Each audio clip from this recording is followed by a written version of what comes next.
Congratulations on the knockout win. What are your initial thoughts after a performance like that? Well, thank you. Geez, well, I mean, my thoughts coming in was, wow, I'm so grateful to get the opportunity for the UFC trusting.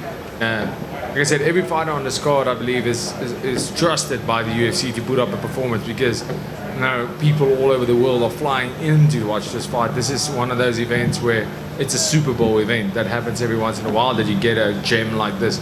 So if you are on this card, you have to consider yourself lucky. And I made sure that I make it count. And I went out there and I had fun.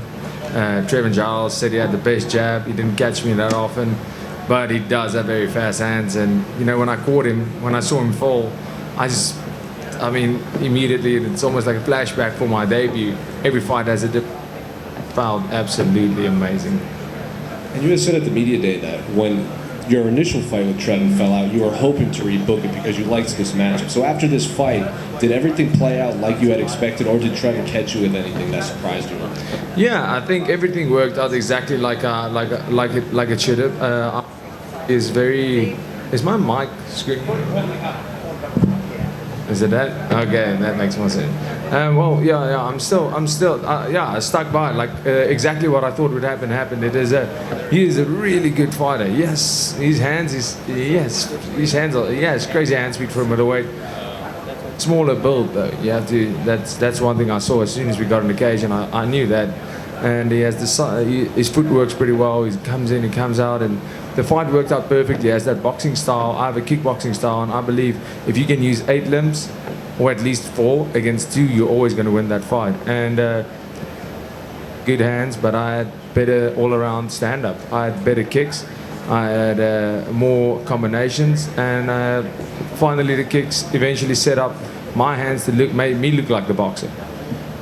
And that straight right that put him down, was that a punch that you knew you could take advantage of in that fight, or did you just see an opening in the moment and capitalize on it? Well, I mean, there was 1 or 2 things that was going to happen as far as the striking goes. He has a pretty high guard with his right hand when he throws that jab, because he relies on that jab. So his right hand's always pretty up. So I threw a few hard left hooks, and like on my debut, I got a left hook knockout. It's pretty much one of my favorite punches. The left hook has a lot of power. So immediately in the fight, I have to wait for him to get a little bit more tired, get a little bit more sloppy before that left hook's going to land. But then I saw when he throws that right hand, that left jab, that stiff jab, he almost rides it. He rides it. A lot of people do that. They throw so hard, and that's why I caught the low kick as well, because he steps hard, throws that jab, and yeah, eventually I saw he started. When I backed up, he wanted to land elbows, he wanted to land knees, wanted to land when I got up against the cage, and I just saw that opportunity. A few times you'll see me go back against the cage, because I could see every time I backed up, he almost opened up and was looking for something big. I wasn't scared of the takedowns at all. I just knew I had to watch for some knees, watch for some elbows, and counter from that, and that's exactly how it played out. Eventually, I got up off the cage and I saw his hands were down, and I just caught him straight. And one of the storylines coming into this entire card is the performance bonuses got jumped up to $75,000. You'd have to think you're on the short list for a bonus at this point. So if you do get that $75,000, do you have any plans for it? Absolutely. I mean, the last time I was sitting in Abu Dhabi, I got that first round knockout against Marcus Perez, who's never been finished. I've finished all my fights, so I got a first round knockout against him on a short notice debut, and I was certain when I got that knockout, it's his performance bonus time. And obviously Jaquin Buckley with that instant knockout of the year, and then I'm like, well, great, he gets a bonus, I get a bonus, there's enough bonus for everybody. And then Corey Sandhagen comes with his spinning heel kick, and I was like, oh shit. And I just missed out on that. Well, I came out here tonight and said, well, listen, it's tough competition, but I want to get that bonus. And when they now up to the 75, I was like, well, great, I'm going to take you home even more. So, you know, hopefully it was enough. There's a lot of great fights still to happen, and I did enough to get that bonus. And ultimately, they know who decides who deserved that. I haven't watched the fight. I don't know how good the fight was. It felt pretty good. It felt high intensity. It felt great. That's why I wanted to fight Trevin. He's a game opponent, and you know, I walked out and I finished a guy who's never been finished before the third round he's only been finished with submissions. I came out here. I'm dominantly a submission finisher, and I knocked this guy out. So, you know, if there's any props to be given, that's it. But like I said, there's a lot of fights still to happen. And finally, I'm sure you're going to get a bigger name for your next fight, back-to-back stoppage wins. It's a kickoff for your UFC career. Are there any specific names you're eyeing, or when you would like to return? Well, to be honest, I'm still finding a home here in the UFC. It's my second fight. Trevin Giles already was a big name. He is a big name to fight on your second fight. I think he is top 25. I think he was ranked number 22. 3-fight win streak. Has wins over big opponents. So, you know, for me, I'm not rushing that. You know, I'm on my first contract, so getting that big names on your first contract doesn't really make a lot of sense. So finding a home, getting that octagon time, we'll go home, sit and see who makes sense. I mean, to get another guy in this ranking where I'm at, I'm not sure where I think I'm in the top. I was top 30, and now I'm probably going to go up a little, and still fight around there, and then by 2022 when it start climbing that top 20 ranks, but properly getting in the top 50 and start fighting ranked opponents. Dricus over here. First off, did I say it correctly? You said it perfectly, man. I'm so glad I could help people. I gotta ask you, you know you have a big platform, you know a lot of people are obviously watching tonight. How important was it to you to like, hey, I kind of need to let people know how to say it, it's getting a little much? Yeah, well, I mean, it's understandable. I mean, it's different cultures, different way of speaking. That's just the way it is. So, you know, when I was fighting in Poland in the Eastern Bloc, like they got a little bit better. They said Dricus, which is a lot closer than, well, to be honest, the American folk have been struggling to say my name. It's just because of the R. They don't really have the sounds in the vocabulary. So, I mean, it's just saying it correctly and teaching people how to say it. And, well, hopefully it becomes a name that really doesn't, you know, it gets said often enough that it's not hard to say anymore. But, yeah, definitely, like I said, you know, Dana White has mentioned me twice in the didn't know now you know videos, and he butchered my name both times. So it was about time to tell people how to say my name.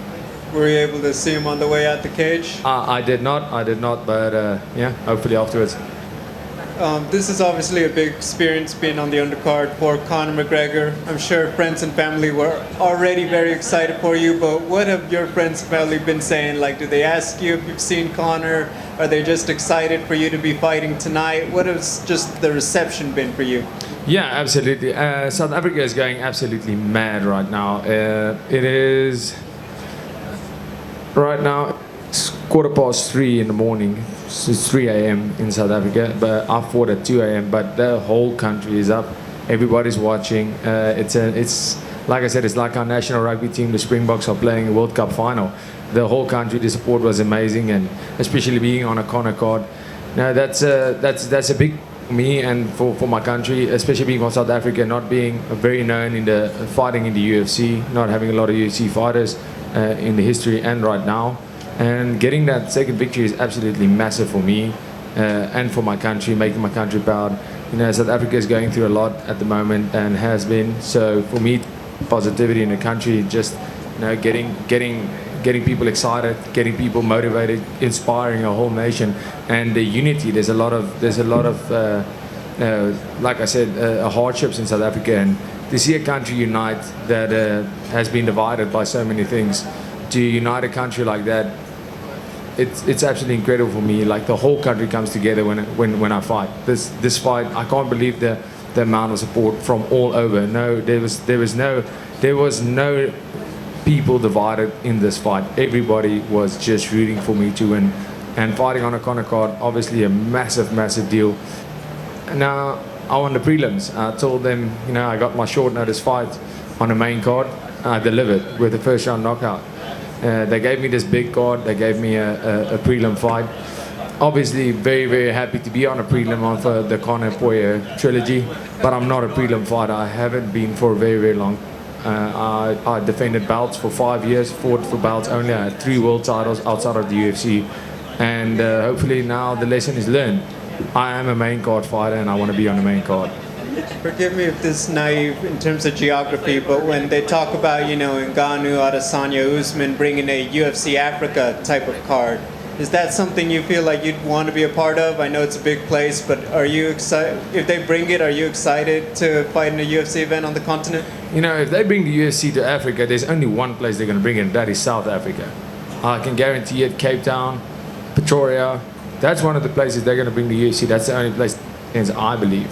And if they're going to bring the UFC there, I promise you I'll be a bigger star than all those names you just mentioned. Very good to you, right? How quickly are you hoping to rise through the rankings in the division? Well, like I said, I'm on my first contract right now, so you know, fighting the big names for, you know, I don't like to bring the money into this. It's you know, it seems like almost the thing to do these days. Everybody complaining, getting more money. It's not. I'm not going to do that. I'm going to be that guy. But you know, there's a certain you get your set contract for your first few fights. So for me, it's finding my feet, finding a home in the UFC. The moment is still very big. Well, believe it or not, like when I fight in the UFC, this is only my second fight in the octagon. It is massive for me. It's the pressure is incredible. It's I'm still, you know, finding my rhythm in the octagon like I would when I was fighting outside of the octagon, and it's starting to become a home now. It's my second fight, getting that second, seeing I always believe that I'm the best in the world, but I do compete with the best in the world right now, and I'm doing good things. Getting through the first few fights, maybe the first 3 or 4 fights, then starting to getting that ranked opponents. That's what the plan I have in my head. And once I start climbing that ranks, the ranking between 15 and 1 for me is not a big difference. I mean, out of those guys, though, not to call him out or anything, but do you fantasize about some of the matchups with him aside from the champion? You know, after my debut, I called out Trailblazer, Kevin Holland. I called him out after my debut, and then all of a sudden this guy goes out and knocks out Jacare.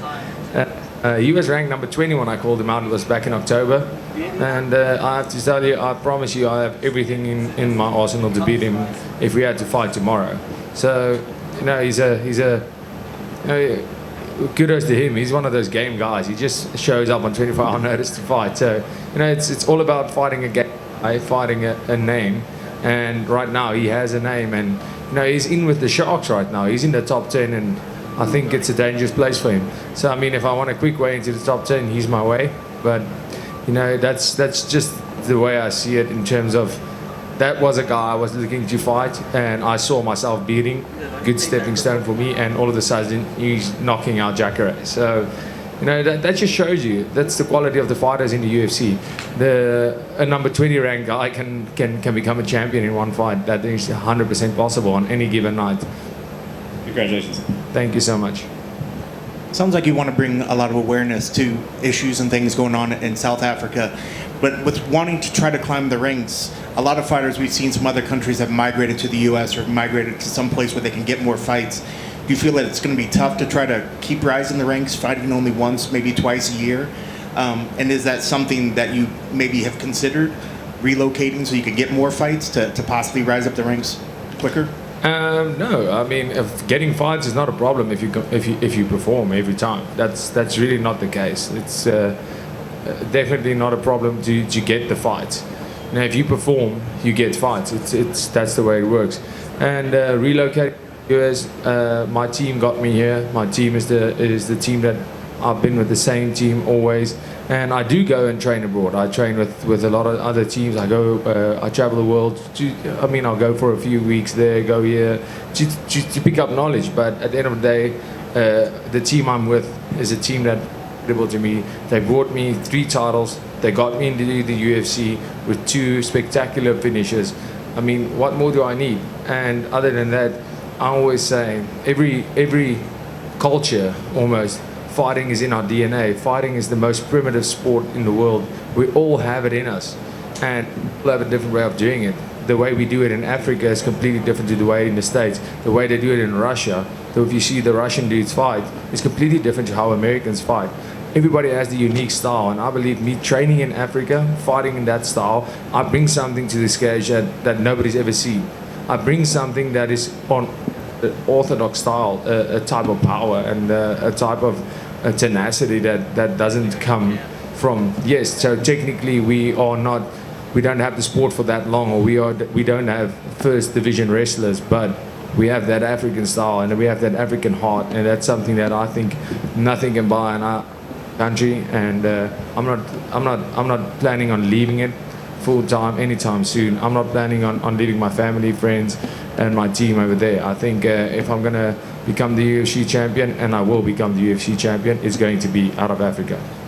Great answer. And last one, you mentioned that you're normally a submission finisher, but you do have nice finishes like what you did tonight. Do you have a preference between the two, or do you actually like the fact that you are still able to finish under striking and you're able to finish on submission as well?